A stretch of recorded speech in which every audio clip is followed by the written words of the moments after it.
ब्रह्मानंदं परमस्पदं केवलं ज्ञानमूर्तिं द्वन्द्वातीतं गगनसदृशं तत्त्वमस्यादिलक्ष्यम् एकं नित्यं निर्मलमचलं सर्वदी साक्षिभूतं भावातीतं त्रिगुणरहितं सद्गुरुं नमामि विनायकं गुरुं नौमि साकेनाविष्टम् येषां चरणसान्निध्यात् जीवा मुक्ता भवन्ति साकरे वंशविख्यातं ज्ञानदानपरायणं विनायकं गुरुं वन्दे भवबन्धविमुक्ते ज्ञानप्रतापविलसितवचनामृतं च अद्वैतभावकरुदारितबुद्धिरस्य ज्ञानेश्वरस्वरूपमानपुण्यहेतुः श्रीरङ्गनाथं गुरुराज नमस्तुभ्यं श्रीरङ्गनाथं गुरुराज वयं मोक्षाम्यदायकदर्शं प्रभावती क्षेत्रनिवासिनं नमामि वेदान्तविदां वरिष्ठम्।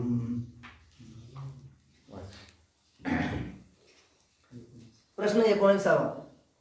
दृढ अपरोक्ष ब्रह्मज्ञान कोणापासून होते?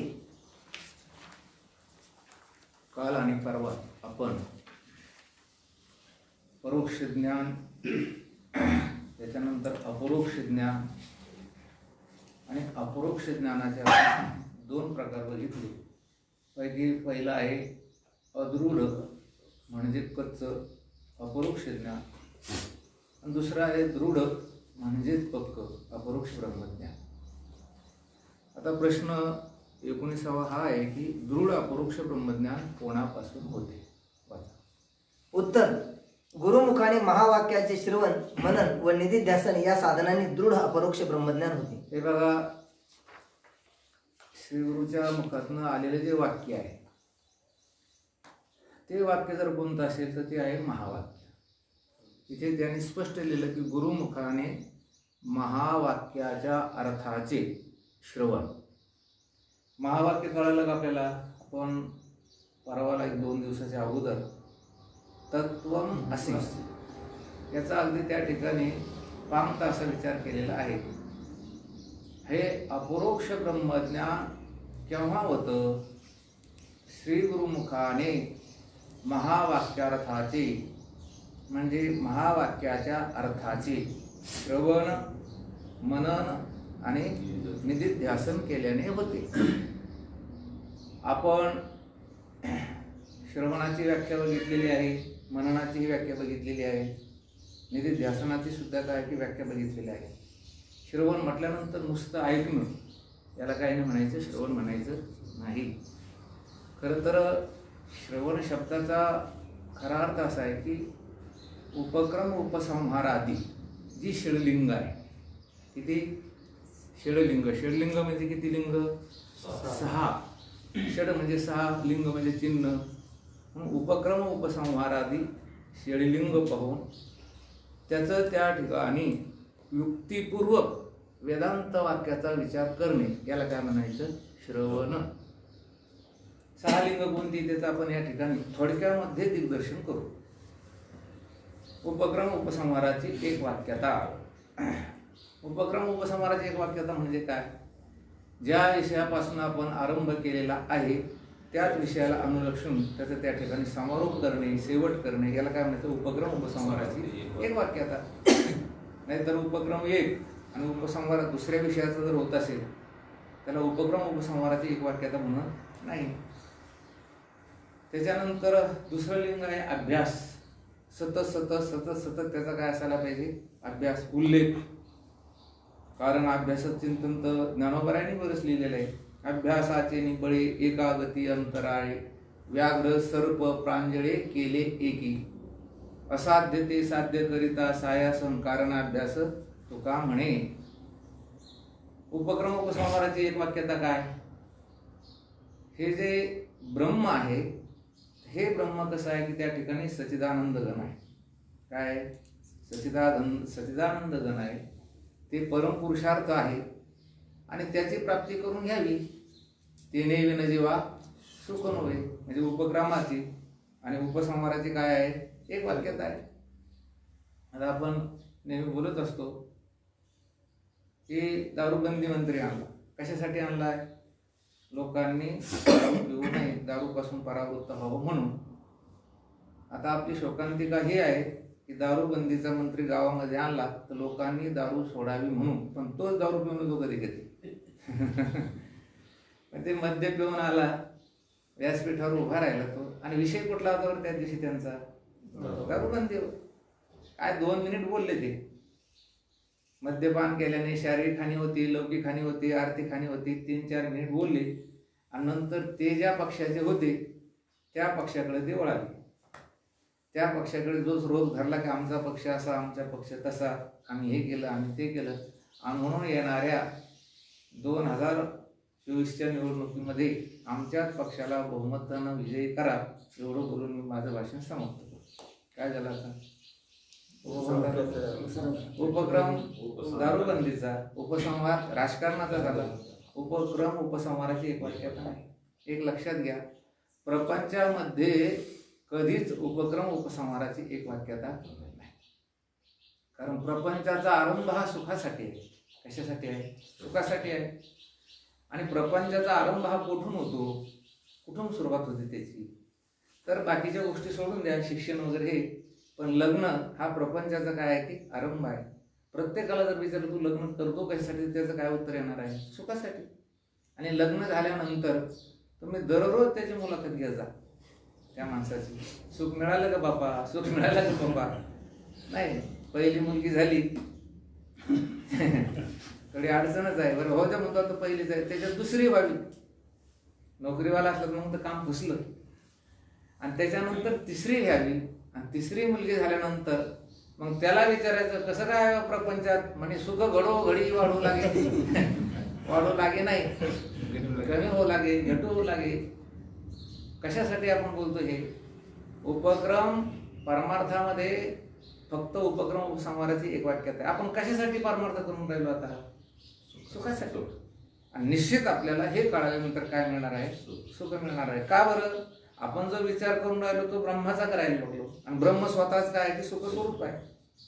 म्हणून तर महाराज म्हटले की ठिकाणी, सुखाचे व्यवहारी सुख लाभ झाला, आनंद कोंदला मागे पुढे. आमचा व्यवहारही सुखाचा आणि लाभही कशाचा आहे की सुखाचा आहे. म्हणून उपक्रम उपसंहाराची काय असायला पाहिजे? एक वाक्यता. त्याच्यानंतर अभ्यास असायला पाहिजे. शारीरिक आरोग्य चांगलं राहण्यासाठी जसं योगा सांगितलेला आहे, काय सांगितलेलं आहे? योगा. तसं बौद्धिक आरोग्य मनुष्याचं चांगलं राहावं ह्याच्यासाठी त्याने अभ्यास करायला पाहिजे. सतत काय करायला पाहिजे? अभ्यास. काय माऊली ज्ञानोबरांनी ओवी लिहिली? अभ्यासाचे निबळे एकागती अंतराळे. अंतराळामध्ये जे यानं गेली, कशामुळे गेली ओळी? अभ्यासामुळे गेली. आज हवाई वाहतूक कशामुळे सुरू आहे? अभ्यासामुळे आहे. म्हणून एका व्याघ्र सर्प प्रांजळे केले की, वाघ बघितल्यानंतर, सर्प बघितल्यानंतर आपल्याला त्या ठिकाणी महाराज अगदी रोमांच उभे राहते, थरकाप होतो आपल्या अंगाचा. पण ते गारुडे लोक असतील किंवा त्यांना सांभाळायचे लोक आहेत ते प्रांजळ केले, त्यांनी मित्र केले त्यांचे. सर्प मित्र, व्याघ्र मित्र. आजही काही लोक आपण बघतो कोणी. कशामुळे झालं हे? कशामुळे झाले? विषकी आहारी पडे, समुद्री पाय वाट जोडे. ज्ञानोबा म्हणतात एकी वाघब्रह्म थोकडे अभ्यासे केले. विष आहारामध्ये सुद्धा तुम्ही घेऊ शकता, पण काय केल्यानंतर? अभ्यास. एकदाच घेतल्यावर नाही. जे त्या विषाची बाटली आहे तिचं नुसतं एक दिवस तिचं वरचं झाकण काढायचं, थोडंसं ते उंगायचं, दुसऱ्या दिवशी थोडं बोट चाटायचं, तिसऱ्या दिवशी थोडं जास्त करता करता करता महाराज म्हणतात विष की आहारी पडली. दारू काय हो? विषच आहे, पण ती आहारी पडली. म्हणून महाराज म्हणतात कशाचा परिणाम आहे हा? अभ्यासाचा. विष की आहारी पडली. एक समुद्री पाय वाटत उडे. तुम्ही जर योगाभ्यास केला, समुद्राहून असं चालत चालत तुम्हाला जाता येईल, किंवा नावेनं लोक जातात, जहाजानं जातात. कशाचा परिणाम आहे? अभ्यासाचा. एकी वाघब्रह्म थोकडे अभ्यासी केले. वाघब्रह्म म्हणजे वेद. काही लोकांनी वेद सुद्धा काय केले की मुखोद्गत केली. कशामुळे केली? अभ्यासाने. खरं आता हे हा जो दृष्टांत आहे तर हा पूर्वीचा आहे, आता काही ते गत येणार नाही तो दृष्टांत. परंतु आपण जर विचार केला तर दोरामुळे दगड कापतो का दगडामुळे दोर कापतो? बरं तसा जर विचार केला, दगडाने दोर तोडल्या जातो, कापल्या जातो. दोराने दगड कधी कापल्या जात नाही. पण पूर्वीच्या काळामध्ये त्या मोठेच्या थारोळ्याला दगड असायचे, तर त्या सौंदर्य जो म्हणायचे आपण त्याला, तर त्यानं तो काय व्हायचा की कापल्या जायचा. कशामुळे कापल्या जायचा? तो अभ्यास. म्हणून श्रवण करीत असताना उपक्रम उपसंहाराची एक वाक्यता ही लक्षामध्ये घ्यायची. काल्याचं कीर्तन आणि आरंभीचं कीर्तन. पहिल्या दिवशीच्या कीर्तनकाराला आपल्या वारकरी संप्रदायाची बंधन आहे की भगवंताचं नामहात्म्य त्यानं गुणगान गायचं. काय सांगायचं? सकळ मंगळ निधी श्री विठ्ठलाचे नाम आधी. आणि काल्याच्या कीर्तनामध्ये चरित्र देव उच्चारावे आणि देवी केले गोकुळे. म्हणजे पहिल्या दिवशी नाम महात्म्य आणि काल्याच्या कीर्तनामध्ये लीलामा. उपक्रम उपसंहाराची एक वाक्य. अभ्यास माझा हळूहळू तेच चिंतन करायचं. अपूर्वता काय असायला पाहिजे? अपूर्वता. वेदांत तत्वज्ञानामध्ये अपूर्वता आहे. काय आहे? अपूर्वता आहे. कथेमध्ये अपूर्वता नाही. कथेमध्ये काही नाही आहे, अपूर्वता नाही. जी कथा तुम्ही ऐकली ती कथा परत ऐकायची थोडं कंटाळवाणे वाटते. हे तसं नाही.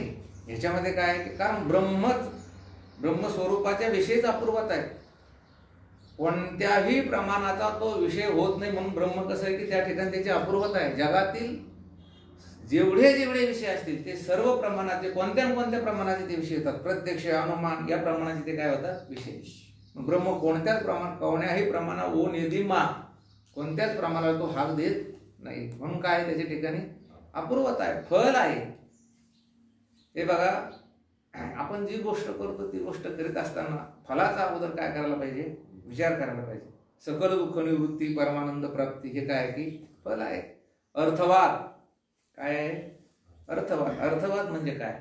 अर्थवाद म्हणजे त्या ठिकाणी त्याची केलेली स्तुती, महत्व हे प्रतिपादन करायला पाहिजे. ब्रह्माच्या ज्ञानाने, अपरोक्ष ज्ञानाने जीव हा मुक्त होतो. काय होतो? जी गोष्ट जगात कधीच घडत नाही, कशानेच घडत नाही, ती गोष्ट कशाने घडते? त्या ठिकाणी त्या ब्रह्मा ज्ञानाची काय करायला पाहिजे? स्तुती करायला. अर्थवाद की ज्या स्तुतीला काही ना काहीतरी काय आहे? अर्थ आहे. आपल्या स्तुतीला अर्थ नाही, आपलं काम अडकतंय आणि म्हणून आपण त्या माणसाची काय करतो? स्तुती. तशी स्तुती आहे का ब्रह्माची? नाही. तिथे काय असायला पाहिजे? अर्थवाद. आणि उपपत्ती म्हणजे काय? एक म्हणजे दृष्टांत. एक गोष्ट जाणली असता बाकीच्या सर्व गोष्टी जाणल्या जातात असे अनेक प्रकारचे दृष्टांत द्यायचे. समजा एका सुवर्णाचं ज्ञान झालं तर मग त्या सुवर्णाचे जेवढे अलंकार आहेत ते प्रत्येक जाण्याची काही गरज आहे का? जाणल्यासारखेच आहे. जाणल्यासारखेच आहे. एका मृत्तिकेचं ज्ञान झालं, सगळे घट परळ वगैरे जाणल्यासारखं जसं आहे तसं एक ब्रह्म जाणलं, जगातील सर्व जाणल्यासारखं. असे दृष्टांत द्यावा लागतात. त्याला काय म्हणायचं? उपपत्ती. म्हणून श्रवण म्हणजे काय? नुसतंच आपलं ऐकायचं याला श्रवण म्हणायचं नाही. वक्त्याने पण वक्तृत्व करीत असताना उपक्रम उपसंहाराची एक वाक्यता, अभ्यास, अपूर्वता या सर्व लिंगाचं त्यानं त्या व्याख्यानामध्ये दिग्दर्शन करायला पाहिजे. काय करायला पाहिजे? ते दिग्दर्शन करायला पाहिजे. तो कुठंतरी चाललं कीर्तन, याला काही अर्थ नाही. प्रवचन वगैरे सगळ्या ह्या ज्या गोष्टी आहेत त्याच्यामध्ये काय असायला पाहिजे? उपक्रम उपसंहार. याला काय म्हणायचं? श्रवण. आणि नुसतं असं श्रवण करायचं आणि पुढे काहीच अनुकरणात आणायचं नाही, त्यालाही काही नियम म्हणायचं नाही, श्रवण म्हणायचं नाही. आपण एका वडिलांनी एका मुलाला सांगितलं, अरे ऊन खूप पडलंय आणि 12 वाजले, उन्हामध्येच ते बैल आहेत, त्या बैलांना तहाना लागले, ऊन लागून राहिलं, तू एक काम कर, काय ते बैल सोड, ह्याच्यावर पाण्याला त्या विहिरीवर म्हणा का हौदावर म्हणा ते पाण्याला नी, त्यांना पाणी पाय आणि सावलीच बांधून त्याला वैरण घाल. तो मुलगा मोबाईल खेळत होता. आता ते 10, 11, 12, 11, 11:30, 12 सांगितलं त्या वडिलांनी. ऐकलं की मी काय म्हणतो बाळूत म्हणे ऐकलं, आणि पुन्हा त्याचा मोबाईल घेणं सुरूच. पुन्हा त्यांना अर्धा तासांनी विचारलं मी तुला काय सांगितलं ते ऐकलं म्हणे. हो ऐकलं ना. काय ऐकलं? बैल उन्हातून सोडायचे, हौदावर पाणी पाजायचे आणि सावलीत नेऊन बांधून त्यांना वैरण घालायचे. तो तिथंच खेळत होता. त्यानं ते बैल सोड याला ऐकलं की नाही त्याने? ते काय ऐकलं? सांगितलेलं ऐकलं. मग त्याला ऐकलं म्हणायचं का? ऐकलं कशाला म्हणायचं? की कृतीमध्ये ते ऐकलेलं आलं पाहिजे. त्याने प्रत्यक्ष कृती केली. कोणती करायला पाहिजे? बैल उन्हातनं सोडायचे, हौदावरती न्यायचे, पाणी पाजायचे आणि सावलीत नेऊन बांधून त्यांना वैरण घालायचे. याला काय म्हणायचं? ऐकणं. तर श्रवण म्हणजे काय? एवढंच ऐकणं. याला श्रवण नाही म्हणायचं. बस इथे श्रवण करायचं आणि आपलं झटकून झटकून जसंच्या तसं जायचं, याला श्रवण म्हणायचं नाही. प्रत्यक्ष कृतीमध्ये त्याचं पर्यावसान होणे, याचं नाव काय? श्रवण. हे बघा, उत्तम अधिकारी असेल तर त्याचं फक्त आणि फक्त श्रवणानेच काम बघतं. कानावचनाची भेटी सरिसाची पैकी रेटी, वस्तू होणे उठी कौनू एकू जो. पण असा भाग्यवान हा कसा असतो? की विरळा असतो. अद्वैत कुसरी विरळा जाणे. कानावचनाची भेटी सरिसाची पैकी रेटी आणि वस्तू होणे उठी कौनू एकू जो. मग श्रवणावर जर त्याचं काम भागत नसेल तर त्याच्यासाठी पुढे काय सांगितलं त्यांनी तिथे? मनन. मनन म्हणजे काय? मनन शब्दाचा अर्थ असा आहे, ब्रह्मात्मैक्य जे ज्ञान आहे. म्हणजे काय? जीव आणि ब्रह्म हे एक आहे असं जे ज्ञान आहे त्याला काय म्हणायचं? जीव ब्रह्मात्मैक्य ज्ञान. याला म्हणायची साधक युक्ती. कोणती युक्ती म्हणायची? साधक युक्ती. हे बघा, तुम्ही द्राक्ष बागेदार आहात, द्राक्ष करणारे आहात, ते द्राक्ष कशी चांगली आणायची ही त्यातली काय झाली? ती साधक युक्तीच झालेली आहे. अलग नाही लक्षात. कशाने? कोणत्या औषध फवारणीने? हे बघा, इनेक मारायचे कानाजीनं टाव करले, कोणतं औषध फवारलं ते येतंय, ही कोणती युक्ती झाली? साधक युक्ती. आणि ह्याच्यावरती कोणता रोग आला तर त्या ठिकाणी तो रोग येऊ नये, काय रोग, त्याच्यासाठी काय करायला पाहिजे? उपाय करायला पाहिजे. म्हणून परमार्थामध्ये दोन प्रकारच्या युक्ती आहेत, एक साधक युक्ती आणि दुसरी बाधक युक्ती. मग जीव ब्रह्म आत्मैक्य ज्ञान, मी ब्रह्मरूप आहे, हे नाना प्रकारच्या युक्तीने शिकायचं. काय करायचं? शिकायचं. त्याचं मनामध्ये चिंतन करायचं. आणि भेद निश्चयास बाधक युक्ती म्हणतात. जीव ब्रह्माचा भेद आहे ही कोणती युक्ती झाली? आता साधक का बाधक? बाधक युक्ती आहे. मग बघा, जीव ब्रह्म ऐक्य ही साधक युक्ती आणि जीव ब्रह्माचा भेद आहे ही काय आहे? बाधक युक्ती आहे. आणि त्या बाधक युक्तीचा परित्याग करायचा आणि जीव ब्रह्म आत्मैक्य ज्ञान ही जी साधक युक्ती आहे हिचं सतत चिंतन करायचं. याला काय म्हणायचं? म्हणा, मी देह नाही, मी इंद्रिय नाही, मी मनबुद्धी नाही, मी पंचप्राण नाही, मी पंचकोश नाही, ही कोणती युक्ती झाली? बाधक युक्ती.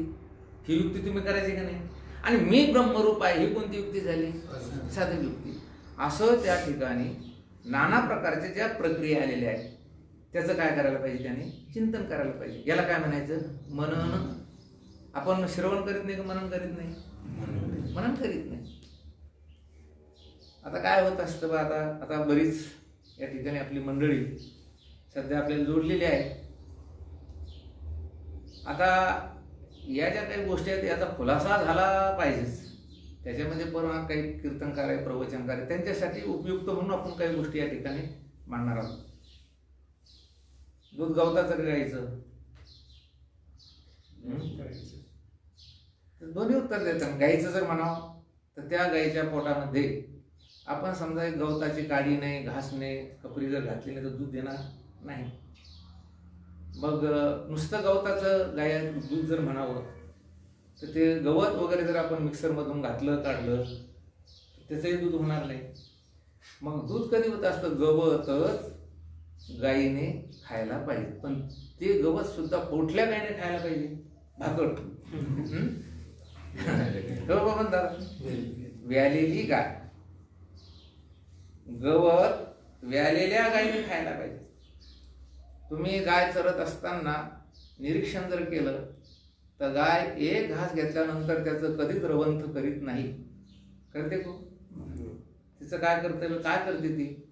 चांगलं चांगलं चांगलं गवत अगोदर फक्त खात राहते, चरत राहते, पुढे पुढे पुढे पुढे घ्यायचं, पोटामध्ये घालायचं, घ्यायचं, पोटामध्ये घालायचं, घ्यायचं, पोटामध्ये घालायचं.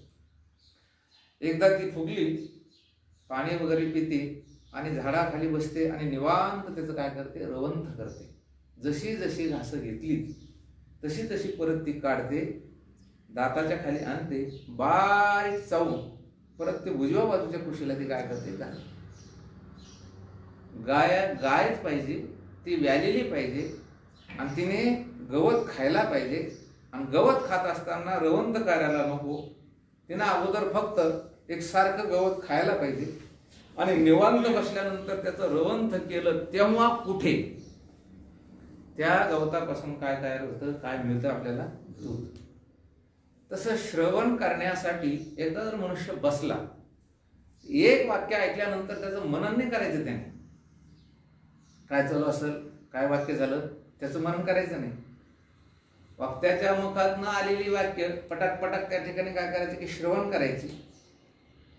पण आत्मसाक्षात्कारी रूपी दूध किंवा आत्मसाक्षात्कार रूपी दूध ज्याला हवं आहे तर त्याने श्रवण करायला पाहिजे असं म्हटल्यापेक्षा जो जिज्ञासू आहे, कोण आहे, जिज्ञासू, साधक म्हणजे व्यालेली गाय, आणि त्याने काय करायचं, श्री गुरुमुखाने महावाक्यार्थाचं काय करायचं, श्रवण करायचं, म्हणजे ऐकत राहायचं. घरी गेल्यानंतर त्याचं काय करायचं, मनन करायचं. आणि मनन केल्यानंतर मग कुठे आत्मसाक्षात्काराचं दूध त्याच्या हाताला मिळालं तर मिळालं, नाही तर बरीच मंडळी अनधिकार असताना श्रवण करतात पण साक्षात्कार काही व्हायचाच पत्ता नाही. म्हणून मनन म्हणजे काय, साधक युक्ती आणि बाधक युक्ती याचं त्यानं काय करायला पाहिजे की मनन करायला पाहिजे. मी ब्रह्मरूपच आहे ही कोणती युक्ती झाली, साधक. जीव जीवाचा भेद, जीव जगताचा भेद ही कोणती युक्ती आहे, बाधक युक्ती आहे. आणि निधिध्यासन त्याच्यानंतर काय करायला पाहिजे त्याने. आता बघा, श्रवणाने ज्याचं काम होतं तो उत्तम अधिकारी, श्रवण मननाने काम ज्याचं होतं तो कोण आहे, मध्यम अधिकारी. आणि दोन्ही नाही झालं तर मग त्याने काय करायचं, निधिध्यासन. निधिध्यासन म्हणजे काय, विजातीय प्रत्ययाकार वृत्तीचा परित्याग. विजातीय, विजातीय म्हणजे जी तुमच्या जातीची वृत्ती नाही, विरुद्ध जातीची आहे, किंवा अनात्माकार झालेली जी वृत्ती आहे. आपली वृत्ती सदैव कशी असते हो, अनात्माकार. देहाकार असते, आपल्या नावाच्या आकाराची असते, आपल्या जातीच्या आकाराची असते. म्हणजे कोणती वृत्ती झाली ती आता अनात्माकार वृत्ती आहे. म्हणजे ही सजातीय वृत्ती आहे का विजातीय आहे, आता विजातीय आहे. कारण तुमच्यापासून जे भिन्न आहे तुम्ही ते नाही, ही कोणती वृत्ती झाली, विजातीय वृत्ती झाली. आणि म्हणून विजातीय वृत्तीचा काय करायला पाहिजे, परित्याग करायला पाहिजे. आणि जी सजातीय वृत्ती आहे, सजातीय वृत्तीचा प्रत्ययकार आहे, सजातीय वृत्तीचा आपल्याला अनुभव आहे. प्रत्यय म्हणजे काय, प्रत्यय म्हणजे प्रचिती, अनुभव. आज तुम्हाला सध्या सजातीय वृत्तीचा अनुभव आहे काय असं जर म्हटलं तर नाही म्हणणार. कशाचा अनुभव आपल्याला जास्त आता, विजातीय वृत्तीचा, अनात्माकार वृत्तीचा.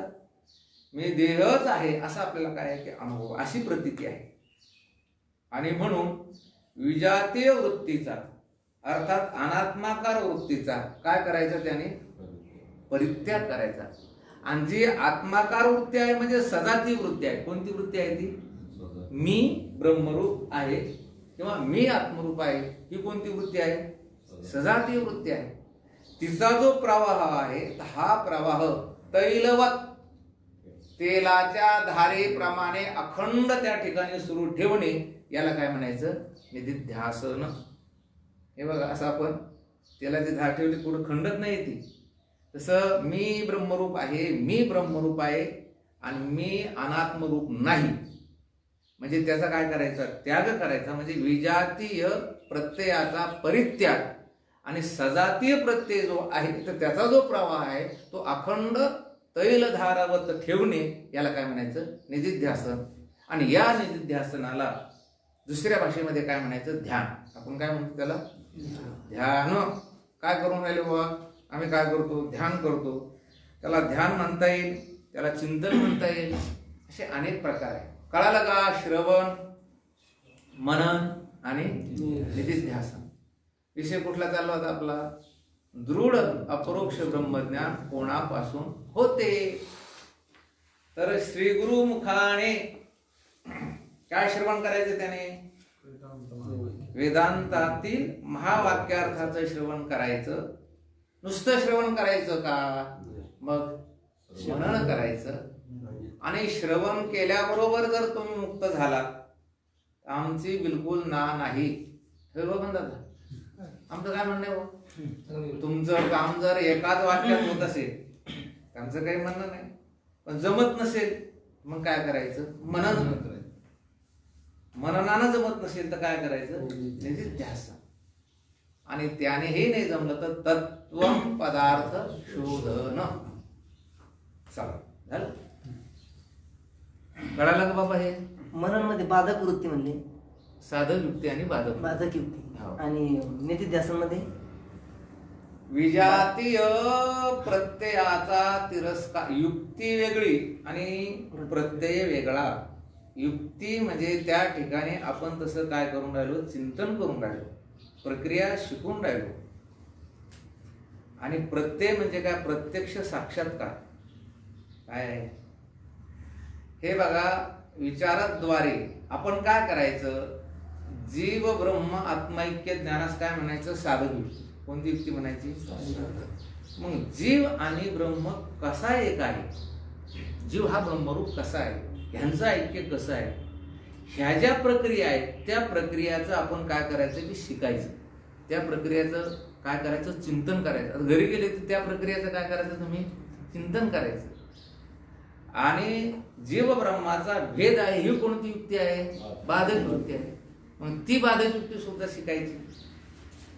ब्रह्माच्या ठिकाणी स्वगत सजातीय विजातीय, जीव जीवाचा भेद, जीव झाडाचा भेद, हे काही भेद नाही, अशी काय बाधक युक्ती. या सर्व प्रक्रियाचं काय करायचं? त्याने चिंतन करायचं.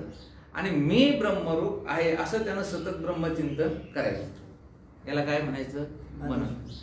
आता हे शिकले तुम्ही, मी ब्रह्मरूप आहे, ब्रह्माचा जीवाचा भेद नाही, बाधक युक्ती शिकली, साधी युक्ती शिकली, तरी सुद्धा आत्माकार वृत्ती राहते का अनात्माकार वृत्ती राहते? वृत्ती कशी राहते तुमची? मग त्या वृत्तीला त्यागायचं. अनात्माकार वृत्तीचा काय करायचा? त्याग करायचा, तिरस्कार करायचा.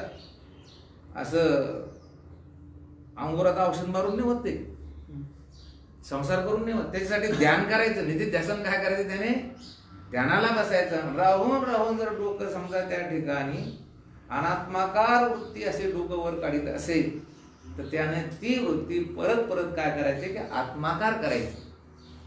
याला काय म्हणायचं? निधिध्यासनाचं दुसरं नाव आहे ध्यान. निधिध्यासनाचं दुसरं नाव काय? ध्यान. म्हणजे कुठेतरी एखादी ज्योत समोर ठेवायची असं नाही. डोळे बंद केले तर त्या ठिकाणी मी आत्मरूपच आहे असं सतत त्याने काय करायचं की ध्यान करायचं.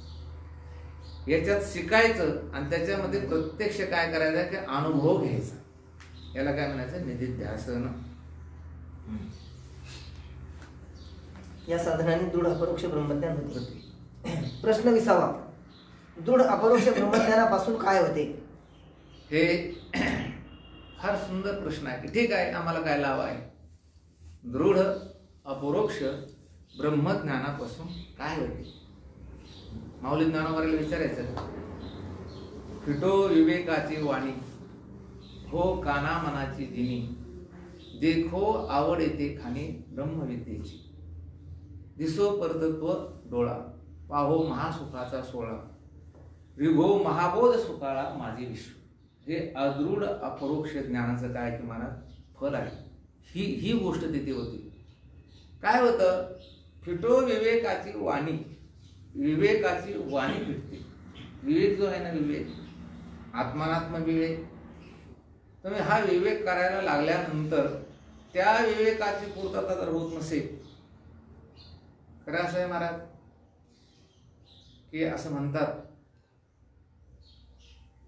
रोगी जो आहे ना, तर रोग्याला अनेक ठिकाणी हिंडावं लागतं. काय मला वाटतं गावरान म्हण आहे त्याला अनेक प्रकारचे बाप आहेत, याच्याकडे जातं त्याच्याकडे जातं. तसं ज्याच्या अंतःकरणामध्ये सुदैवानं जर विवेक उत्पन्न झाला, तर विवेक उत्पन्न झालेला जो मनुष्य असतो की त्याला प्रपंचामध्ये आता करमत नाही. विवेक म्हणजे प्रथमतः विवेक उत्पन्न होतो आणि म्हणून तो काय करतो की असं त्या ठिकाणी वनवन हिंडतो. त्याच्याकडे दारिद्र्य येतं, पण एकदा दृढ अपरोक्ष ब्रह्मज्ञान झालं की त्या विवेकाचं काय फिरतं, दारिद्र्य फिरतं. फिटो विवेकाची वाणी, हो काना मनाची जिनी. मन आणि कान याला संतोष मिळतो. काय मिळतो? संतुष्टता लाभते. तुम्ही काय ऐकलं म्हणजे तुमच्या मनाला आणि कानाला संतुष्टता लागेल बरं? काही ऐका बघा, किती राग आहे का, तेवढ्यापुरती तुमच्या कानाला मनाला काय की संतुष्टता आहे. पण जेव्हा अदृढ हे दृढ अप्रोक्ष ब्रह्मज्ञान झालं तर फिटो विवेकाची वाणी, हो काना मनाची जिनी. देखो आवडी ते खाणी ब्रह्मविद्येची. काय होतं त्या काना मनाला? ब्रह्मविद्याची खाण अशी काय होते की त्या ठिकाणी दिसते, उघडी दिसो परतत्व डोळा. परतत्व हे जाणण्यात आहे, पण ते परतत्व तुम्हाला दिसतं. विभो महाबोध सुकाळा माझी विश्व.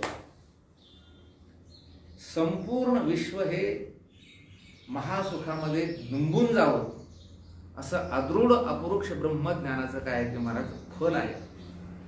पाहो सुखाचा सोहळा. आपल्याला सुखाचे सोहळेच नाही.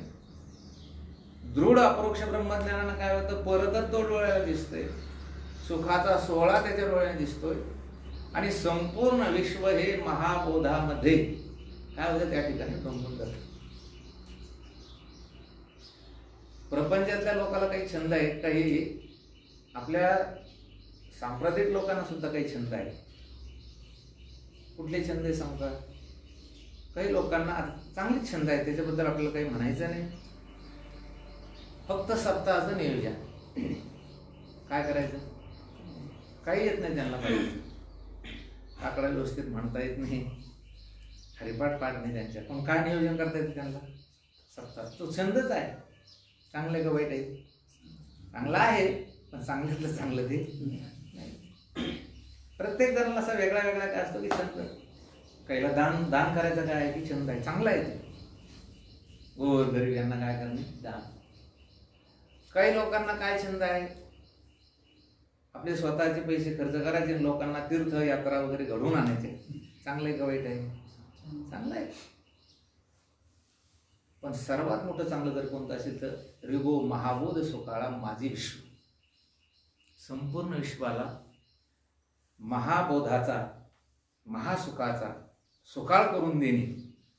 याचा अर्थ असा आहे की ब्रह्मज्ञानाचं जे चिंतन आहे ते चिंतन लोकांना घडवून त्या ठिकाणी महाबोधामध्ये लोक डुंबून टाकणे हे सगळ्यात मोठं काय आहे की पुण्य. त्यांची खरं स्तुती होईल आपल्या डॉक्टर श्री हरिभक्तपरायण आपले प्रमोद महाराज कोमव, नाही का?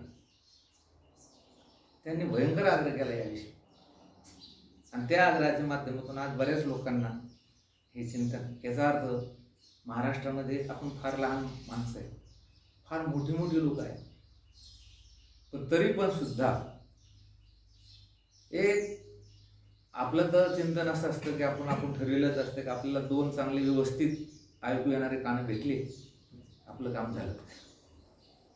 आम्हाला काय अपेक्षा असते यार, दोन कानं चांगले पाहिजे. म्हणजे एक माणूस जरी श्रोता असेल, परंतु हे जेवढं जेवढं जास्त लोकांपर्यंत जाईल तेवढं महाबोधाचा काय होईल मला. मग त्याने फार मोठं हे काय केलं की काम केलं मला. अशी कामं करणं म्हणजे हीच खरं त्या ठिकाणी पुण्याची काय की काम आहे. कारण आपल्या महाराष्ट्रामध्ये आज त्यांनी मला काल सांगितलं की काय 700-750 लोकांनी हे काय केलं की आपल्याशी जोडलेले होते. आणि आमच्या कीर्तनकारांनी ठरवलं की हे ब्रह्मज्ञान कळतं कोणाला? अरे बाबा, किती लोक ऐकणारी या जगामध्ये? भरपूर लोक जगामध्ये ऐकणारी आहेत. म्हणून सर्वात मोठं पुण्य जर कोणतं असेल तर दृढ अपरोक्ष ब्रह्मज्ञान ज्याच्यामुळे होईल ते ब्रह्मज्ञान संपूर्ण समाजापर्यंत पोहोचणे हे सगळ्यात मोठं काय की पुण्याचं काम आहे. चला आता दृढ अपरोक्ष ब्रह्मज्ञानानं काय होतं, काय उत्तर आहे त्याचं? उत्तर अभानापादक आवरण व विक्षेपरूप कार्यसहित अविद्येची म्हणजे अज्ञानाची निवृत्ती होऊन ब्रह्मप्राप्तिरूप मोक्ष प्राप्त होतो. हे बघा, आभाना पादक आवरण. आवरण किती? तर 2. आपण मागे एक आवरण बघितलं, परोक्ष ज्ञानाने कोणतं आवरण निवृत्त होतं? असत्वापादक.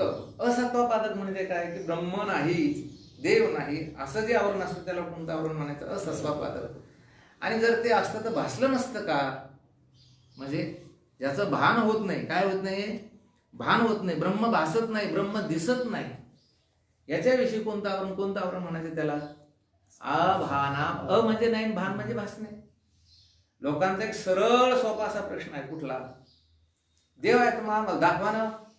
काय देव जर आहेच असं जर तुमचं म्हणणं असेल तर आम्हाला तो दाखवा. तो भासत नाही, तो दिसत नाही. आणि देव भासत नाही, देव दिसत नाही असं जे म्हणणं आहे, हे कोणत्या आवरणाचं कार्य आहे? अभानापादक आवरण. ब्रह्म नाही हे असत्वापादक आवरण, आणि ब्रह्म भासत नाही हे कोणतं आवरण आहे? अभानापादक आवरण आहे. तर परोक्ष ज्ञानाने, परोक्ष ब्रह्मज्ञानाने कोणतं आवरण निवृत्त होतं? असत्वापादक. ब्रह्म नाही हे जे आवरण आहे ते आवरणाची निवृत्ती कोणत्या यानं होती? ब्रह्मज्ञानानं. तर परोक्ष ब्रह्मज्ञानानं. आणि अपरोक्ष ब्रह्मज्ञानानं कोणतं आवरण जातं? तर अभानापादक या आवरणाची काय होते? की निवृत्ती होते. व विक्षेप रूप कार्यसहित अविद्येची म्हणजे अज्ञानाची निवृत्ती होऊन ब्रह्मप्राप्तिरूप मोक्ष होतो. बघा, विक्षेप शब्दाचे 2 अर्थ. पैकी पहिला अर्थ आपण सतत त्याचं त्या ठिकाणी चिंतन करतोय, तर चंचलता हा विक्षेप शब्दाचा काय आहे? की अर्थ आहे. आणि विक्षेप शब्दाचा अर्थ आहे कार्य. काय? कार्य. खाली दिलेलंच असेल त्यांनी. हा, वाचा खाली टिप वाचा. स्थूल सूक्ष्म शरीर सहित चिदाभास व त्याचे धर्म, कर्तेपण व भोगतेपण, जन्म मरण वगैरे त्यांना विक्षेप म्हणतात. बस, आता याचं जर चिंतन केलं तर खूप दूर जाईल. स्थूल शरीर, सूक्ष्म शरीर याच्या सहित या बुद्धीमध्ये पडलेला जो आभास आहे, तो आभास, त्याचे धर्म, मग त्या आभासाचे धर्म कोणते? मी करता आहे, मी भोगता आहे. हे सर्वच सर्व काय आहे? जन्म मरण हे सगळं काय आहे? की विक्षेप आहे. म्हणजे काय आहे? तिथं कार्य आहे. म्हणून काय होतं? गुरुमुखाने महावाक्यार्थाचं श्रवण केल्यानंतर आवरण व विक्षेपरूप कार्यसहित अविद्येची म्हणजे अज्ञानाची निवृत्ती होऊन ब्रह्मप्राप्तिरूप मोक्ष प्राप्त होतो. कशाने होतो तो? कारण कारणसह वर्तमान कार्याची निवृत्ती, याला काय म्हणायचं? अज्ञानासहित तत्कार्याची विक्षेपाची काय की निवृत्ती. निवृत्ती 2 प्रकारची. किती प्रकारची आहे? 2. शिकलेले आहात तुम्ही. कोणती कोणती? लयरूप निवृत्ती आणि आत्यंतिक निवृत्ती. कार्याचा कारणामध्ये लय होणे याला काय म्हणायचं? लयरूप निवृत्ती. आणि कारणासह कार्याची म्हणजे मुळासह कार्याची निवृत्ती होणे याला कोणती निवृत्ती म्हणायची? आत्यंतिक निवृत्ती. लयरूप निवृत्तीचे ज्ञानेश्वरीमध्ये अनेक उदाहरणं आलेले आहेत. जैसे वरी वरी पालवी खुडीचे आणि मुळी उदक घालीचे तरी कैसी आश्रमपजे तया वृक्षा. मुळाला पाणी घालायचं आणि वरच्या पालव्या खुडायच्या, नाश होईल का त्या वृक्षाचा? ही कोणती निवृत्ती झाली? लयरूप निवृत्ती झाली. आता तुम्ही जागृती आणि स्वप्नातून सुषुप्तीमध्ये जाता, मग प्रपंचाची निवृत्ती झाली का नाही? झालेलीच आहे. प्रपंच दिसतोय का? नाही. पत्नी दिसत नाही, मुलंबाळ दिसत नाही, शेतीवाडी दिसत नाही, पण निवृत्ती झाली का नाही? त्यांची निवृत्ती झाली. पण कोणती झाली ती? लयरूप निवृत्ती झाली. आणि आत्यंतिक निवृत्ती म्हणजे काय?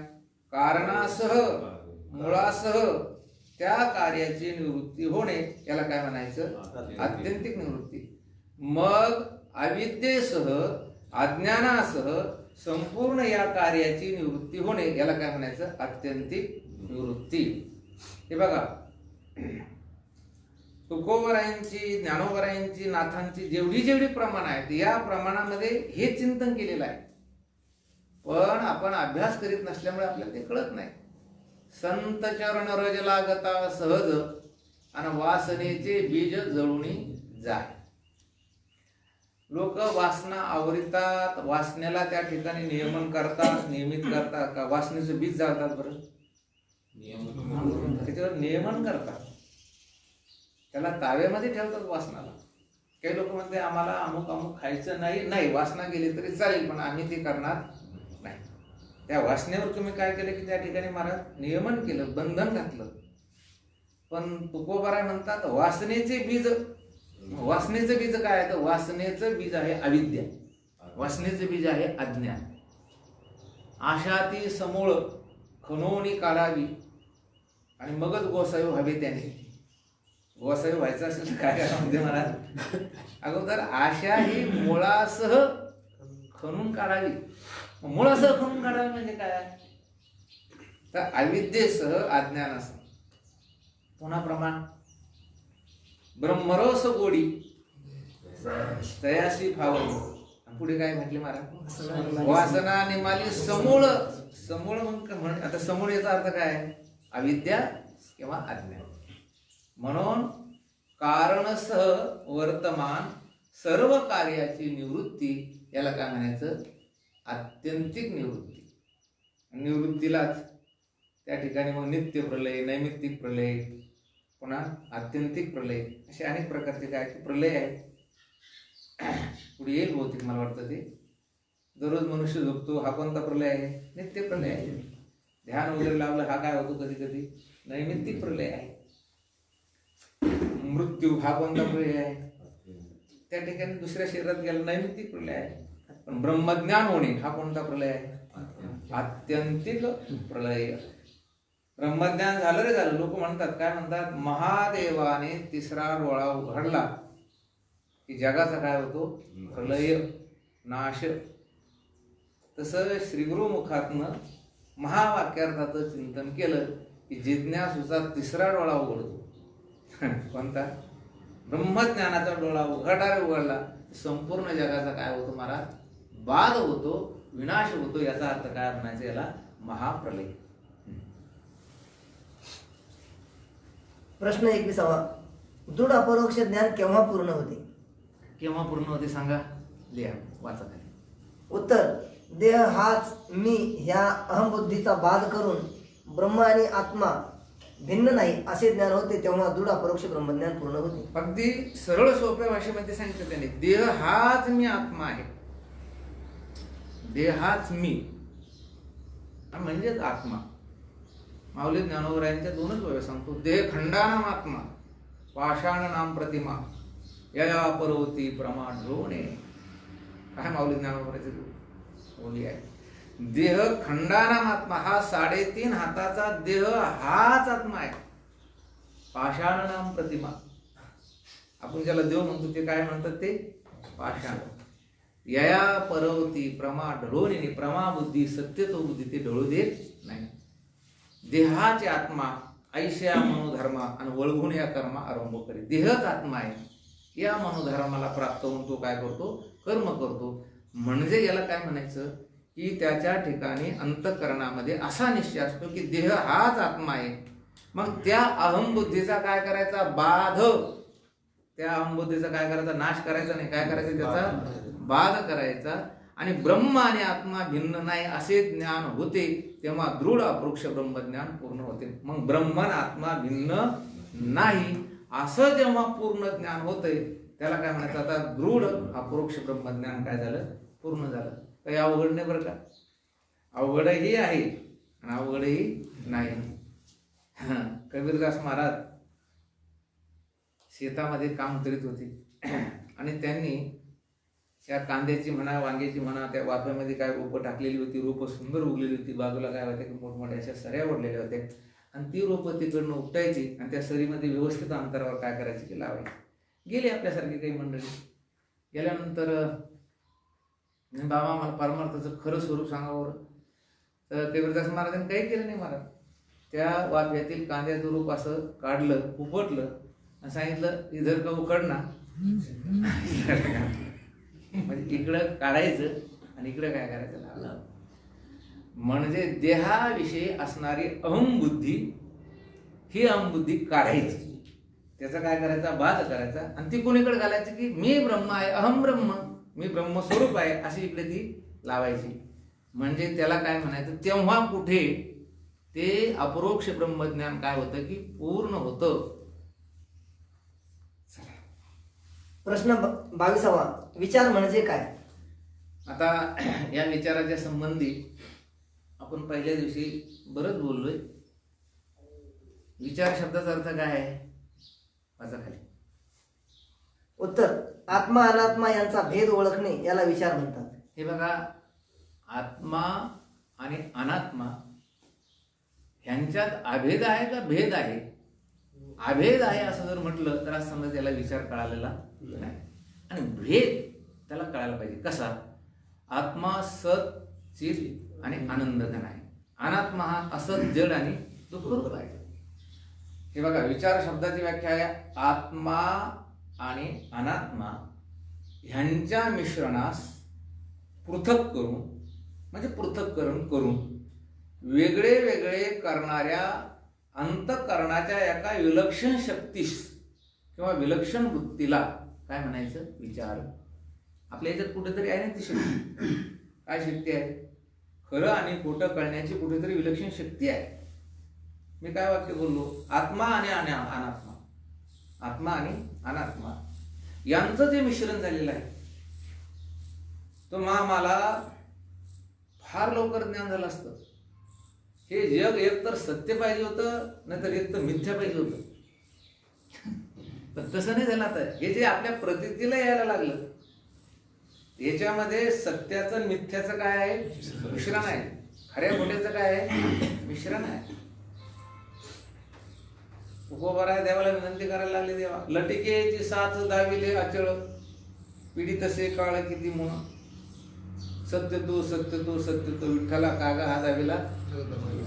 अरे बाबा देवा, सांभाळी सांभाळी आपुली ही माया, आमाशी का केली भयभीत. जगाकडे पाहावं तर जग आम्हाला खरं वाटतं, खरं वाटायला लागलं की तावडतोब ते मिथ्या ठरतंय. आहे की नाही? म्हणजे याचा अर्थ काय झालं? सत्य मिथ्याचं, सत्य असत्याचं काय झालं? ते मिश्रण झालं. त्याला पृथक करणे, वेगळे वेगळं करणे, अंतःकरणाची जी दिव्य शक्ती आहे, दिव्य वृत्ती आहे, विलक्षण शक्ती आहे, तिला काय म्हणायचं? विचार. हे बघा, आद्यगुरु शंकराचार्याने सांगितलं आपल्याला, कोहम कथमिदं जातं को वै कर्तास्य विद्यते उपादानं किमस्तिह विचार स्वयमे दृश्या. मी कोण आहे? हे जग काय आहे? या जगाचं निमित्त कारण कोण आहे? या जगाचं उपादान कारण कोण आहे? या चिंतनाला विचार म्हणायचं, किंवा या चिंतनाचं जे स्वरूप त्याला काय म्हणायचं? विचार.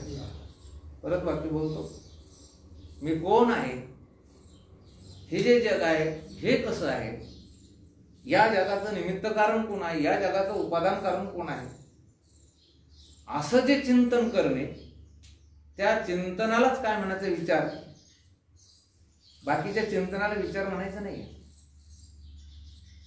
हे बघा, चिंतनाचा विषय जर समजा विषय असेल तर त्याला विचार म्हणायचं नाही. वाक्य परत एकदा बोलतो, चिंतनाचा विषय जर विषय असेल तर त्याला विचार म्हणायचं नाही. तुमच्या चिंतनाचे विषय काय आहे आता सध्या? विषयच आहे. कोणते कोणते शब्द, स्पर्श, रूप, रस, गंध. मग याला विचार म्हणायचं का? चिंतनाचा विषय कधी विषय असायला, चिंतनाचा विषय काय असायला पाहिजे? आत्मा. आणि अनात्मा काय? चिंतनाचा विषय काय असायला पाहिजे? देव. पारमार्थिक लोकांनी आता व्यासपीठ बदलायची तर चिंतनाचे विषय बदलायचे. काय करायचं? चिंतनाचे विषय बदलायचे. आपण काय करून राहिलो सध्या? व्यासपीठ बदलून राहिलो. समजा एखादा उत्कृष्ट दर्जाचं भाषण देणार जर असेल, काय भाषण देतो, त्यावेळेस त्या ठिकाणी काय आहे की स्टेज डेअरिंग ज्याला आपण म्हणतो ती आहे. आणि अशा व्यक्तीला जर परमार्थाचे संस्कार असेल तर तो कीर्तन करू शकतो. काय करू शकतो? तो कीर्तन करू शकतो. मग त्याने फेटा बांधला, कंबर बांधली, आणि भाषणामध्ये जे सांगत होतात ते जर कीर्तनातून सांगायला लागलं, त्यानं काय केलं? आता कीर्तनाचा विषय बदलला, व्यासपीठ बदललं. अहो, तुम्ही कीर्तनामध्ये कंबर बांधून जर कविता म्हणत असाल, काय म्हणत असाल? बहिणीची, माईची. काय बदलेलं पांडुरंग महाराज? आपण व्यासपीठ बदललं, चिंतन नाही बदललं. चिंतनाचा विषय तोच ठेवला. चिंतनाचा विषय इतिहास. कीर्तनाला उभा राहिला आणि पार 200 वर्षापासून भारताचा इतिहास सांगितला. चिंतनाचा विषय त्या कीर्तनामध्ये तो असायला नको. भक्ती, ज्ञान, वैराग्य, भगवंताचं नाममात्म्य, अध्यात्म, हा त्या कीर्तनाचा काय विषय आहे. आता आपण काय करायलो सध्या, आपण म्हणजे सर्वजण आपण फक्त चिंतनाचे विषय तीच ठेवले आणि व्यासपीठ काय करून राहिलो आपण आता बदलून राहिलो. मी मागे सांगितलं तुम्हाला, एक माझे फार मोठे परमस्नेही आहे, ते एका विशिष्ट कीर्तनकाराचे शिष्य आहे, पण आपली स्नेह आहे, सदन आहे, श्रीमंत आहे. त्यांनी एक मोठं रामायण ठेवलं. खरं तर रामायण आणि महाभारत वेदाचं जे मूल्य आहे तेच रामायण महाभारताचं काय आहे मूल्य आहे. जसा वेद आहे तसेच रामायण आणि महाभारत आहे. आदर्श आहे आपल्या भारतीय संस्कृतीचे कोण? रामायण आणि महाभारत. आणि उत्कृष्ट दर्जाचे ते रामायणकार आहे. पण रामायणामध्ये सुद्धा त्या श्लोकाला अनुसरून ते रामायण सांगायला पाहिजे. आणि मग त्यांचं रामायण होतं 50,000 श्रुतृगण होता, तिथे श्रुतवर्ग होता. ते एकदा मला मागे त्यांचा फोन आला त्या काळामध्ये 3-4 वर्षाच्या अगोदरची गोष्ट आहे की बाबा म्हणे एक दिवस भेट द्या म्हणे आमचं रामायण ऐकायला. आता आपण पाठीमागे बोललेलो आहे याच्यावर. मनुष्यानं बहुश्रुत असावं पण बहुचं नसावं आणि बहु नसावं. बहुश्रुत असावं, भरपूर ऐकलेलं असावं, पण भरपूर जणांचं आणि भरपूर नाही ऐकल्यावर. आता आपण काय करतो, भरपूर जणांचं ऐकतो आणि भरपूरही ऐकतो.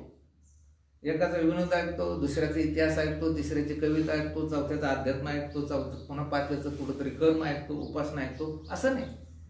हा, एकाच ऐका असं माझंही म्हणणं नाही. किमान एका परंपरेचं ऐका. काय? एका परंपरेचं ऐका. की कुठेतरी एका परंपरेचा जो झालेला विस्तार आहे त्या विस्तारातील कुठल्या तरी एका व्यक्तीचा ऐका. मग तुम्ही जर असं बहुचं ऐकता, मग ते बहुचं ऐकू नये. कोणी ऐकू नये? जोपर्यंत दृढ अपरोक्ष ब्रह्मज्ञान होत नाही. एकदा दृढ अपरोक्ष ब्रह्मज्ञान झालं, तुम्हाला पक्के झालात, कोणाचा तुम्हाला तुमच्या दृष्टीने जगच नाही हे कुठे तुमच्या मनावर पहा. तुमच्यावर जर त्या ठिकाणी अजून विपरीत भावना, असंभावना जर डोकं वर काढीत असतील तर बहुचं ऐकलं नाही. म्हणून मी ठरवलं बा मला काही असा आनंद नाही ऐकायला यायचं. नाही नाही नाही तुम्ही यायलाच पाहिजे म्हणे. गाडी पाठवून मला गाडी आहे माझ्याकडे. मी खरं दुसऱ्या सत्रामध्ये रामायण ऐकायला गेलो. उत्कृष्ट दर्जाचं रामायण झालं. त्या माणसाकडे जेवण केलं आणि जेवण केल्यानंतर निघाल्यानंतर त्यानं सांगितलं बाबा आता कीर्तन ऐकून जा म्हणे. आज 5वा दिवस आहे आणि ज्यांचं रामायण आहे त्यांचंच कीर्तन आहे. आणि मी म्हटलं आता 3 तास रामायण ऐकलं, जाऊ दे मला. नाही नाही नाही मला एवढं ऐकावंच लागतं म्हणजे अमुक अमुक येणार आहे, ढमुक ढमुक मंत्री येणार आहे असं ते म्हटले. थांबलो कीर्तनाला. कीर्तनाला थांबत नव्हतो पण त्यांना अगदी आग्रहानं थांबून घेतलं. कीर्तनाला थांबलो. 8 ते 10 कीर्तन झालं. मग निघालो. निघाल्यानंतर ते वाटा लावायला आले, गाडीजवळ आले. काही जास्त लोक कोणी नव्हते. तरी थांबावं ना त्याला, त्यांना थांबायला पाहिजे. ते म्हणे कसं काय झालं कीर्तन? आणि छान झालं.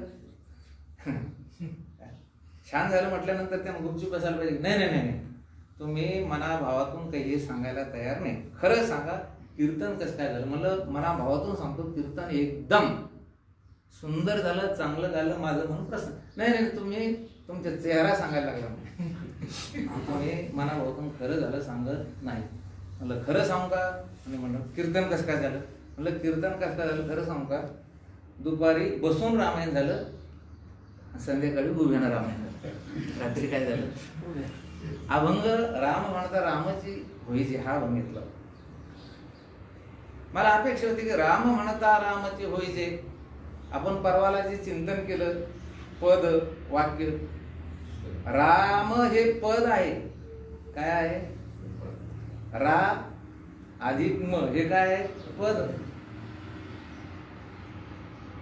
तुकाराम महाराजांनी रामचंद्र प्रभू आणि त्या प्रभूचं नाम जे राम याचा कार्यकारण भाव सांगितला. कारण मुक्त होण्यासाठी कार्यकारण भाव जर काय असेल तर ब्रह्मज्ञानाशिवाय जीवाचा उद्धार होऊ शकतच नाही. हे त्याचं काय आहे की असाधारण कारण आहे.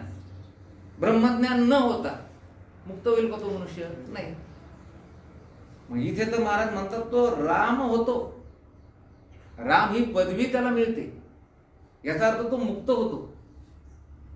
मग हा कार्यक्रम भाव कसं काय? राम म्हणता रामची वैजे आणि राम या पदी बैसून सच्चिदानंद घन राम होईजे आणि मी राम आहे अशी पदवी मिळते.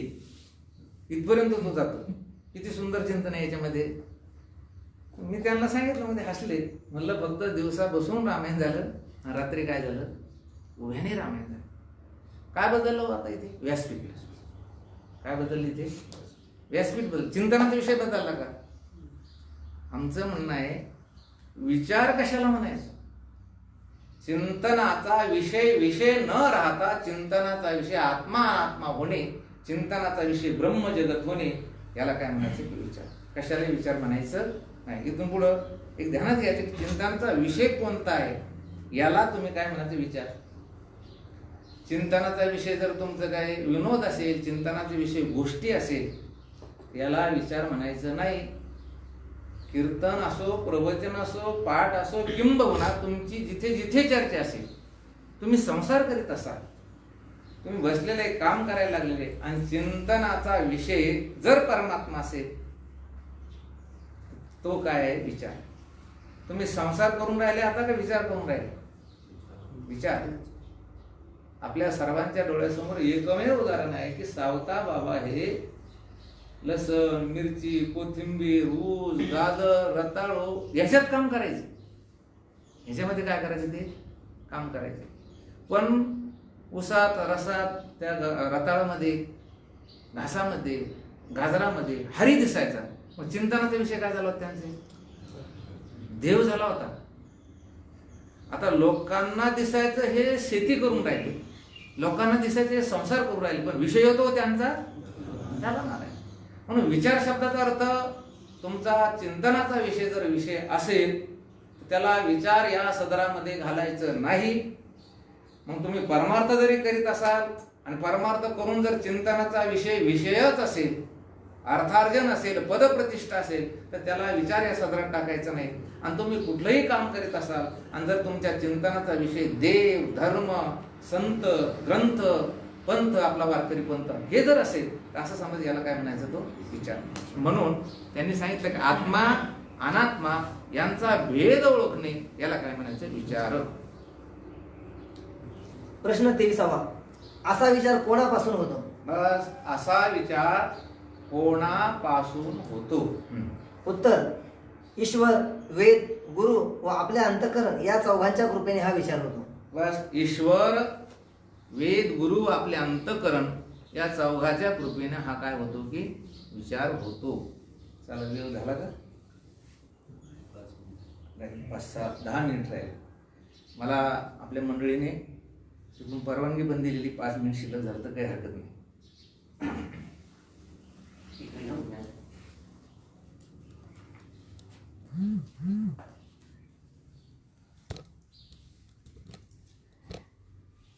कोण कोण कृपा सांगितली त्यांनी? ईश्वर, वेद, गुरु आणि अंतःकरण. दिसतं का चांगलं स्पष्ट दिसत त्या मंडळी?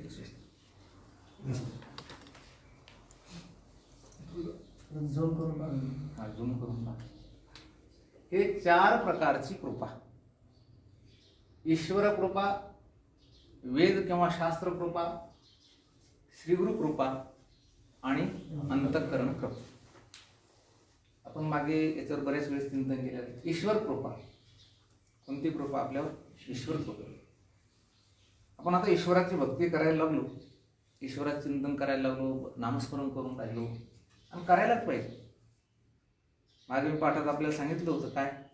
प्रत्येकाने दररोज 1000 रामकृष्ण हरीचा काय करायचं? करता का?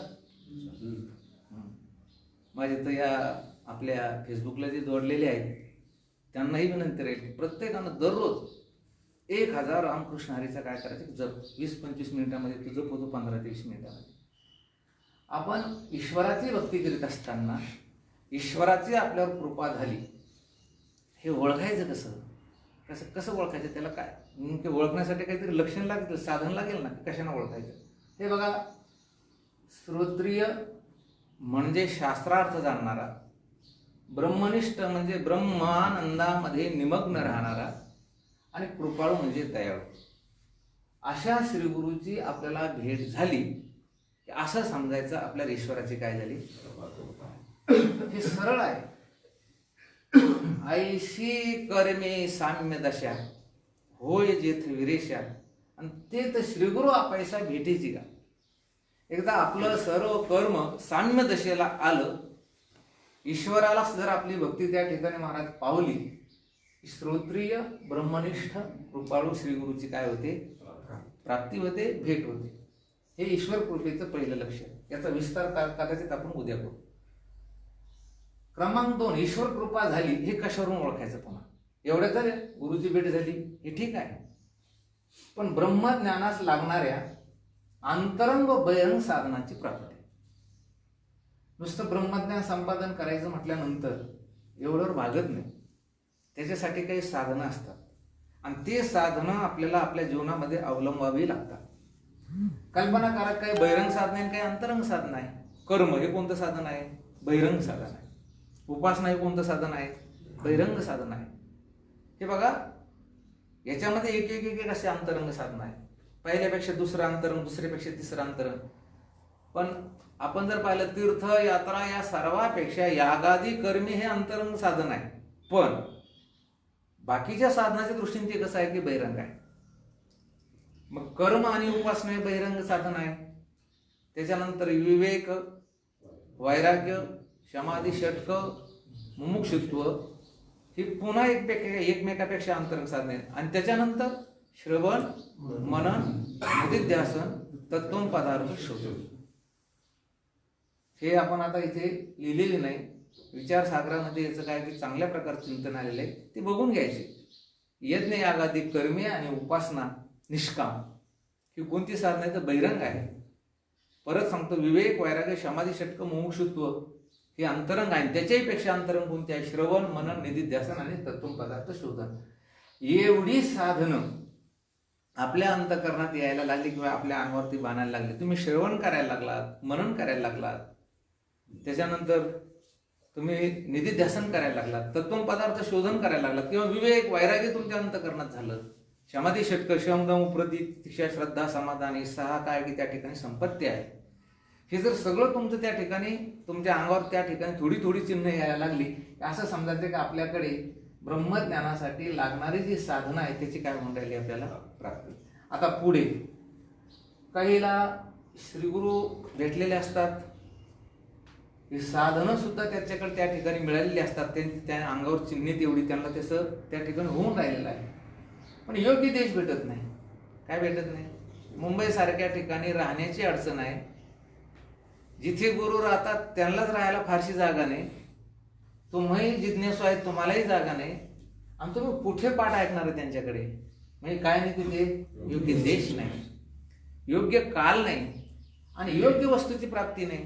आता आपण हे एवढं मोठं इतक्या दूर प्रसारित होऊन राहिले, यासाठी काय लागली, योग्य वस्तू लागली. ग्रंथ हा काय की वस्तू आहे. पुन्हा आपल्याला जगण्यासाठी, अन्न पाणी खाण्यासाठी ह्या सुद्धा काय की वस्तू आहे. ह्या एवढ्या सर्व सामुग्र्या जेव्हा बिनदिक्कतपणे जुळून येतात, त्यावेळेस असं समजायचं की तुमच्यावर कोणती कृपा झाली, ईश्वराची कृपा. आता वेदाची, शास्त्राची कृपा व्हायला पाहिजे. ती झाली कशावरून ओळखायचं? वेद वाचलं तुम्ही नाही, शास्त्र वाचलं नाही, श्रीमद भगवद्गीता वाचलेली आहे, आणि म्हणून तुमच्याकडून वेदाचं अध्ययन नाही झालं तरी चालेल. परंतु वेदानुसारी शास्त्र, शास्त्राचंच अनुसरण करणारे जी संत वाङ्मय आहे, हे सुद्धा काय की शास्त्रापेक्षा, वेदापेक्षा सुद्धा काय की श्रेष्ठ आहे. म्हणून त्याचं पारायण करायचं. ज्ञानेश्वरीचं पारायण करा, तुम्ही गाथेचं पारायण करा. एवढंच नाही, श्रीमद भागवत, नाथ भागवत याचं पारायण करा. म्हणून वेदशास्त्राची कृपा झाली. शास्त्रार्थ धारणा शक्ती, तुमच्याकडे शास्त्राची तुमच्यावर कृपा झाली. हे केव्हा ओळखायचं सांगू का? शास्त्राचा जो अर्थ आहे तो अर्थ तुमच्या डोक्यामध्ये धारण करण्याची क्षमता झाली, असं समजायचं तुमच्यावर शास्त्राची काय झाली, कृपा झाली.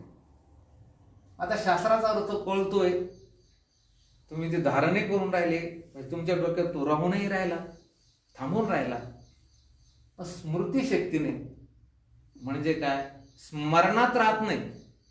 शास्त्र कळतंय, चिंतन कळतंय, काय रे बाबा, पण काय राहत नाही, कोपऱ्यात राहतं एका असं कोपऱ्यात. आणि ते एक महिनाभर राहतं, लगेच निघून जातं ते. म्हणजे ती स्मरण राहत नाहीये. बरं, काहीची शास्त्रार्थ धारणा शक्ती आहे, स्मृती शक्ती आहे, पण उपस्थिती नाही. उपस्थिती नाही.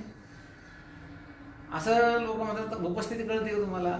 अहो ते नाही का त्या माणसाचं नाव आपल्या डोळ्यासमोर आहे, उपस्थिती नाही. 10 जण परेशान होतात तरी त्या गावाचं नाव येत नाही, एखाद्या माणसाचं नाव येत नाही. काय नाही तिथे? उपस्थिती नाही. असं समजायचं शास्त्राची तुमच्यावर काय नाही, कृपा नाही.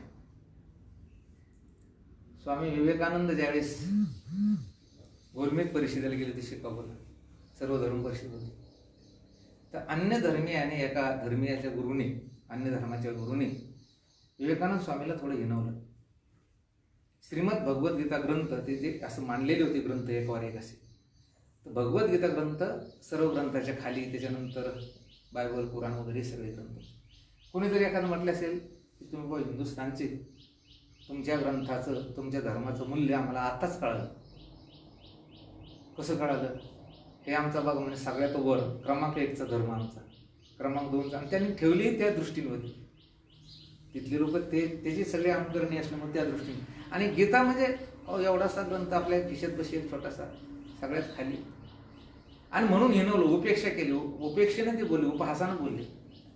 विवेकानंद स्वामींना ताबडतोब त्या ठिकाणी महाराज उपस्थिती एवढी होती, एवढं उत्तर दिलं, इतकं सुंदर उत्तर दिलं. म्हणे आमच्या ग्रंथाचं मूल्य फार मोठे म्हणे, कारण वृक्षाला जी फलं, पानं, फुलं ही जी सगळी येतात, फळ, फूल, पानं, वृक्ष जो सदैव बहारलेला असतो, हिरवागार असतो, तर त्याचं कारण आहे की त्याची मुळं जेव्हा या पृथ्वीतून अन्नरस आणि पाणी घेतात तरच वर फुलं, फळं, पानं हे हिरवी राहतात आणि हे सगळे फळं धारण करतात. जर मुळातच जर पाणी नसेल आणि मुळातच जर समजा ते काही द्रव्य असतील ते घेण्याचं सामर्थ्य त्या मुळानं जर बंद केलं तर वरचा संपूर्ण वृक्ष काय होतं की शुष्क होतो, वाळून जातो. तसं तुमच्या वरचे सर्व जेवढे ग्रंथ आहेत तर त्या ग्रंथामध्ये जे ज्ञान आहे ते आमच्या ग्रंथाचं आहे, म्हणून तो बुडाला आहे. बुडासे काय आहे, हे काय म्हणायचं याला? उपस्थिती. आपण म्हणला असं बाबा हे खरंच आहे. एक मुलगा असा मुली बघायला गेला, हे मुलगी बघ, ती मुलगी बघ, बऱ्याच मुली बघितल्या, एका घरी गेला, मुलगी पसंत पडली, तिचं शिक्षण है ना, नको ते प्रश्न विचारले. आणि हल्ली असं झाले आता मुलापेक्षा मुलीच पसंत करीत नाही. पसंत करायचं असलं तर मुलीच करतात आणि नापसंत करायचं असलं तर मुलीच करतात. त्या घरात असे फोटो वगैरे लावलेले होते. याला असं वाटलं आपण आता बाकीचे सगळे प्रश्न विचारले, पण जर आपण सांस्कृतिक प्रश्न विचारला नाही तर कदाचित हेच आपल्याला पसंत करणार. म्हणून त्या लोकांना बरं वाटावं, यांनी ही मुलगी मला द्यावी, याच्यासाठी एक सांस्कृतिक प्रश्न विचारावा. आणि म्हणून यानं विचारलं, तुला आता एक सांस्कृतिक प्रश्न विचारतो मुलीला. ती म्हणे काय? पंचमी कोण्या महिन्यात येते? तिने ठरवून टाकलं याच्याशी लग्न करायचं नाही. ती म्हणे भाऊ पंचमी तुला कोणत्या महिन्यातली पाहिजे हे सांग ना, कारण प्रत्येक महिन्यात 2 पंचमी येतात, एक शुद्ध पंचमी, एक वद्य पंचमी, आणि त्याच्यानंतर विशेष पंचमी कोणत्या येतात? ऋषी पंचमी, नागपंचमी, रंगपंचमी. तर पंचमी कोणती लागते हे सांग. याला म्हणायचं उपस्थिती. उपस्थिती ज्याची त्या ठिकाणी महाराज चांगली, हजरी चांगली, त्याच्यावर समजायचं वेदाची, शास्त्राची काय झालेली अचूक सम्यक बोध, बिलकुल ज्या बोधामध्ये जराही चूक नाही आणि त्या ठिकाणी सम्यक असा बोध, असं समजा शास्त्राची काय कृपा आहे. आता श्रीगुरूची कृपा झाली हे कशावरून ओळखायचं? शास्त्र शिकलेले आहे, त्या शास्त्रानुसार स्वतःचा अनुभव आलेला आहे, आणि शास्त्र आणि स्वतःचा अनुभव याला अनुसरून अचूक दुसऱ्याला त्या ठिकाणी प्रबोधन करणे, याचं नाव काय की श्रीगुरूची त्याच्यावर काय झालेले आहे असं समजायचं कृपा. अचूक बरं का, चुकीचं नाही. स्वतःला काय यायला पाहिजे? तसा अनुभव यायला पाहिजे. बगर अनुभवाचं नाही, अनुभव आले अंगात ते या जगात देत असे.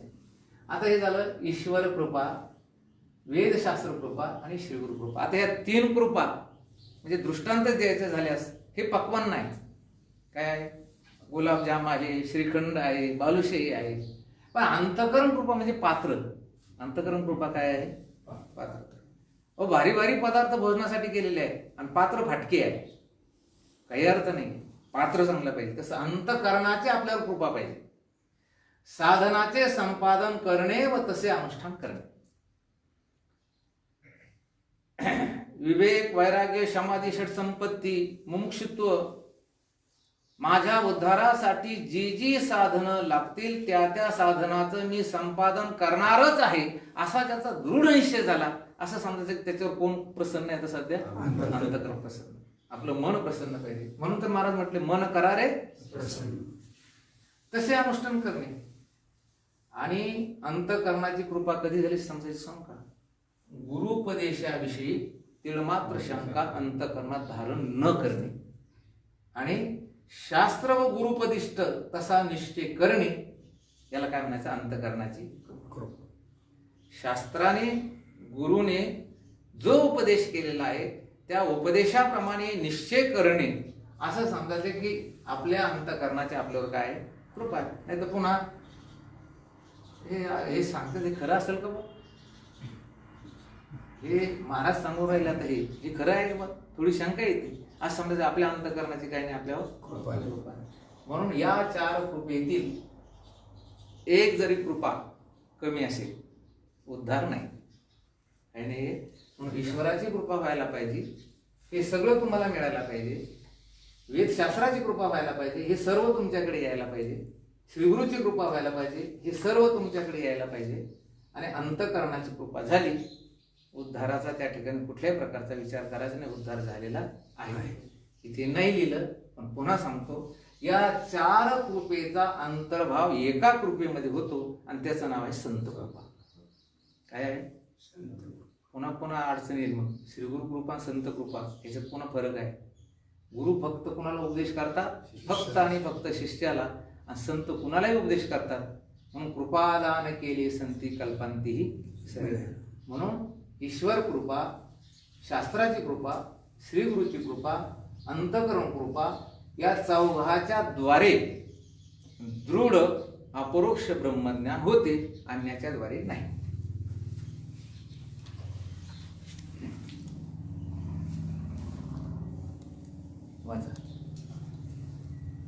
असा विचार कोणापासून होतो?